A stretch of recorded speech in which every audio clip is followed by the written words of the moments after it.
Welcome to Whachacha's Tabletop World, a channel devoted to the love of board gaming. My name is Sweetness Whachacha, and today we're looking at 10 or maybe a little more different ways that you can improve your gaming experience by adding these different items around your game room or study.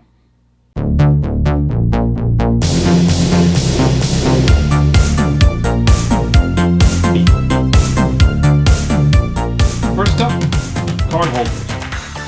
Very easy, very inexpensive, and they pack a big punch. They're very, easy to use. Obviously, you just put your cards in like so, and you don't have to, like worry about putting your hand face down, hiding it from other players, picking them up, putting them back down. You've got them all right there in front of you. Very easy. Especially for a game like Hanabi, you can arrange your cards in a way and turn them upside down or whatever to give you that extra knowledge. These were really fun to use for that game in particular, but in general, very, very helpful and very easy.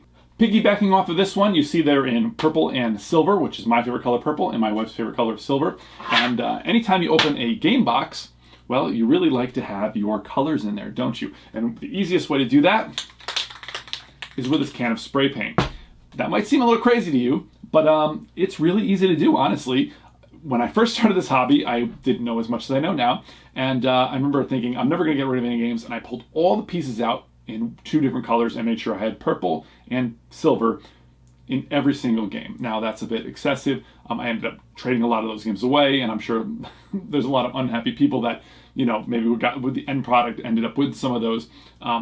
But now, if I know I'm going to keep a game, if I play it a few times, I'm like, I love this, I'm not getting rid of it, then I'll take them out and spray paint them. And it's quite easy. You just set your pieces and just give them quick, short bursts. Don't drown them. I used to do that. Now I'm a little bit better with spray paint. But yeah, it's one can of spray, one can in each color.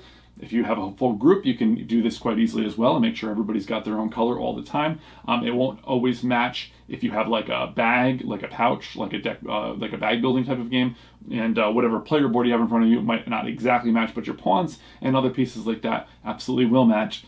And I really quite like that. And it's, like I say, it's a kind of a fun little easy project to do. So that's spray paint. Maybe the easiest one to do is to get yourself a packet of pens. Now, every time you open that game box and you think, oh, I got to do the score pad, where's a pen? I just take one of these tiny pens. I got these miniature kind of pens with Halloween pattern on them. I got a bunch of packs of them, very inexpensive at like the Dollar General or something like that around Halloween time, because I'm a big fan of Halloween. And I just, anytime I see a game that needs a pen of some kind, that has a scoring pad, I just throw one of these in the box and Bob's your uncle. So it's very easy. Now, in recent years, the last couple of years, I've gotten more into party gaming because my wife's family's kind of into it. They've been enjoying that. And so I thought, along those same lines, I bought myself a pack of dry erase markers and a pack of different colored markers. So that way I have those for the dry erase boards and stuff like that. So that's also been pretty invaluable. That way, if any time, I just put them in the bag along with whatever party games I'm bringing. Very, very easy. And then you don't have that problem of like, my dry erase is not working. And then you got to do that little swap out and stuff. So just buying a cheap pack of pens and throwing one in every single box makes life a whole lot easier. Next up is cold, hard cash. So almost every game has coins, and if you buy yourself one set of nice coins, these came from, I think, Stonemeyer games, one set will do you. You just keep them in a little cup. Anytime you're playing a game, bring that little cup out, boom, put it on your table, and that just replaces the money that's there. This particular one, the Stonemeyer game, is in 3, 5, 1, and 20, and 10, and that seems to be sufficient. That seems to be enough of a denomination, and it doesn't really, and unless the money has some kind of shape or specific thing that links it to that, it just enhances the experience. So metal coins, a little more expensive than the other options, but one time is all you need to buy them. Next up is a junk drawer or a junk cup. I should do something a little more fancy with this, and that's essentially just some kind of cup that you keep all of your components in that end up on the floor. I play a lot of games and stuff ends up on the floor all the time, just random little pieces and things that, you find around, and it's good to have a little spot to put all that stuff so that when you play next or, regularly, you can just put all of them back at the same time. So, little junk drawer. Now, the next one helps to answer the question, who's going first? I happen to like those little rules in games when they say, the last person to see an alligator goes first or whatever, last person to travel, last person to walk in the snow. I like those rules a bit, but you know, if you play a game a bunch, that gets a little old. So my wife and I went to some kind of board gaming, like museum or something. I think it was out west. I can't remember, honestly. I have no idea where it was, but I think it was out west. And I ended up buying one of these little dice, and it has on it like the die, the die roller, the owner of the game, a little arrow. It has the eldest, and then the name in alphabetical order, and the youngest. And that's kind of cool. Then my friend Jesse actually showed me, he actually bought one with mine and his name on there that he got from Etsy, and so I made one for me, for my name and my wife's name on there. So all you have to do is roll that die, and it tells you who's going first. Very easy, very clean, and very fair way to do it. And that's kind of like a nice little addition, inexpensive addition to the gaming study. Speaking of dice, having some dice around the gaming table, very, very helpful, but not for what you would think. I actually like to buy die 10s and have them in various colors and things because I like to keep track of certain things with them. Instead of like piling tokens up, sometimes it's nice to have a die 10 there, or two die 10s, which can go, that's up to 100, that can go up to 100 by using one for the 10s digit and one for the 1s digit. And then that cuts down on your bandwidth. You don't have to count things constantly. You just know that's where it's at. Now, the best way to do this are with these like spin down or countdown dice. I use these die 20s, which are, as you can see, when you go from 20 to 19 to 18 to 17, the next number is always right adjacent to the number you're currently on. So you don't have to spend a lot of time hunting around the die for that actual number. You can just easily go through the numbers. Now, these are great for life counters. Magic the Gathering players use stuff like this all the time.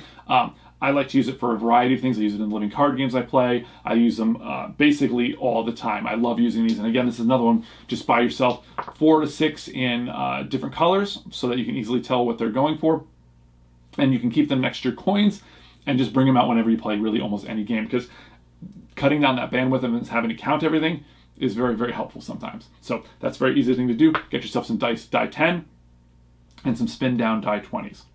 Next up, bowls. These stack nice and neatly inside of each other. They're very nice to look at. And then, like I said, I should have my coins from before, and they just sit in there very nicely, and it looks very lovely on the table. And of course, that white is a nice contrast, so when you put those colored cubes and things in there, you can really see them, and it looks very attractive. And it keeps your game board area and your game board nice and tidy. So I always keep a stack of these around. I bought like a dozen of them or so, and they're very, very useful just to keep the game, together. I also have these. My wife got me from Board Game Geek. You can kind of put them together. They're like this kind of rubber style, and you can do it for the same thing. You do have to break them down and put them back together, which is great if you're traveling to like a game shop or something like that to play games, or a friend's house or something. I tend to use these when I'm home because I basically only game from home, so it just makes the whole tableau and your whole table space a lot neater and more attractive to look at. And so that's very enjoyable for me, and also very practical. Speaking of keeping things nice and tidy, next time you go to Michael's or a hobby store, spend $3 to $5 and get yourself a whole bag of these. They'll last you probably years, and then every time you unbox a game and get some new pieces and components and things like that out, you've got a baggie for it. Very easy, cheap way to make sure you're always prepared. Now, I mentioned keeping track of things before, and I find more often than not in games, I want to remember something, especially cooperatively, playing a cooperative game. You want to remember certain regions or certain areas, even something like Micro Macro, a game with a big map.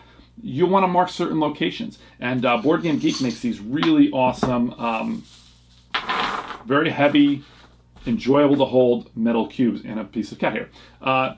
So they're very, very useful. You have them in different colors in order to denote different things. And I use these, I would say most games I play, I use some kind of cube like this, just to make things easier to keep track of things. Now, Fantasy Flight also makes these really lovely marbled pieces. And I use these a lot when I play like LCGs and things like that.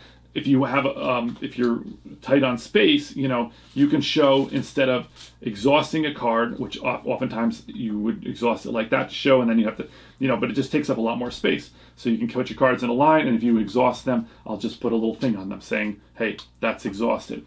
Takes up a lot less space on the gaming table. I do a lot of solo gaming, and so oftentimes I'm hurting for space, and something like that very, very easy. And these pieces are very, I mean, these cubes, and whether you get the cubes or from Board Game Geek or the Fantasy Flight little tokens like that, the weightiness of this is very satisfying. The little marble effect on these is very satisfying, very lovely. So yeah, those are 2 easy ways to, again, cut down the bandwidth and give you more time for being able to enjoy the game instead of trying to keep track of things. Another easy thing to do is get yourself a little dice tray. Now, most people will probably swear by dice towers. A lot of people love using dice towers.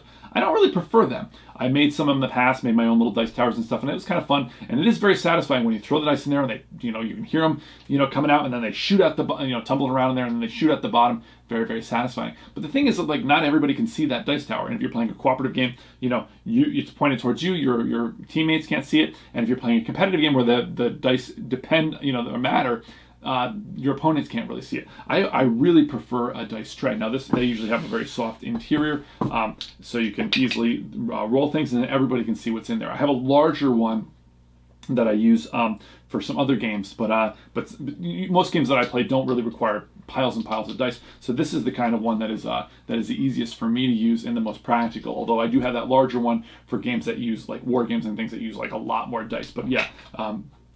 Very easy, very elegant little solution. Keeps your dice from knocking over pieces on the tabletop and stuff, and then keeps them from rolling off the table as well. So it keeps them from running amok on your board, or it keeps you off the floor trying to find that die. Or one like simple thing is whether you're competitive or cooperative. Like, hey, this die is kind of on its it's tilted a little bit. Do we count that or not? That's a very tense moment. Could be a little tense moment, and that won't happen with the dice tray as well. Again, you could also use a dice tower, but for my money, I always go with a dice tray. Then there's the timer. I have this little fancy, cool one that's magnetized in there, so it kind of like makes a fancy little design. So if you have a person that you play with often that's analysis paralysis prone, this can be a good way to do it. I don't know. It seems like a good solution, but sometimes this can cause a person even more anxiety. But I wanted to highlight it as something I do have in my game area so that, in the event that you do need to do something like this. I know everybody has phones now, but this is kind of like a nice, less, like it doesn't have that chime going off or whatever, but you can say, hey, you've been thinking about this for, full minute, so maybe, make a decision. I don't know if this is really the best solution for analysis paralysis, but it's a solution, and it's nice to have it handy rather than not, as like a good Boy Scout, I guess. So that's at least 10 different items that can make your gaming life a little easier or just more enjoyable. However, there are tons of things you can do beyond that. Every single game can probably be enhanced in some kind of a way, whether that's from buying something off of Board Game Geek or just keeping your eyes open while you're out and about. And I wanted to show a few of those items just to give you a little bit of an idea or get your creative juices flowing. First up, these were probably about $2 or $3, very inexpensive around Halloween time. And I probably played hundreds of games of Pandemic, and this is just kind of a cool thematic thing to be used as a first player marker. You just pass it around, and then whose turn it is. This is I'm especially fond of because during the legacy plays you have to write on the board a lot, and I'll always stick a Sharpie in the first player token, and it's kind of like a nice little that's the legacy version of it. And so I really it brings me a little bit of joy to see that. Etsy is a great resource for gaming these days, 3D printing and the like. And for Marvel Champions, I just ordered one of these, and it keeps my encounter deck and the main schemes and things like that all nice and tidy. Very, very cool, way to keep things, keep track of things. And then there's stickers. Now, I bought a couple of sheets of stickers over the years from Board Game Geek. This is I don't know why I kept this, but I stickered these, the different units in Lewis and Clark. However, you can also get Geek Bit upsets, which are pre-printed on there. They're a little more expensive, but they really are very nice. I've been meaning to get a set for Orleans, especially since it's a buy builder and stuff. But there's so you can go the less expensive route and do it yourself with the stickers, or a little more expensive and go to the Geek Up sets. Okay, that's a little over 10 different items to make your life around the gaming table a little easier. Please comment below and tell me if I've forgotten anything or if something was kind of exciting for you that you'll be using in the future. But for now, I gotta roll.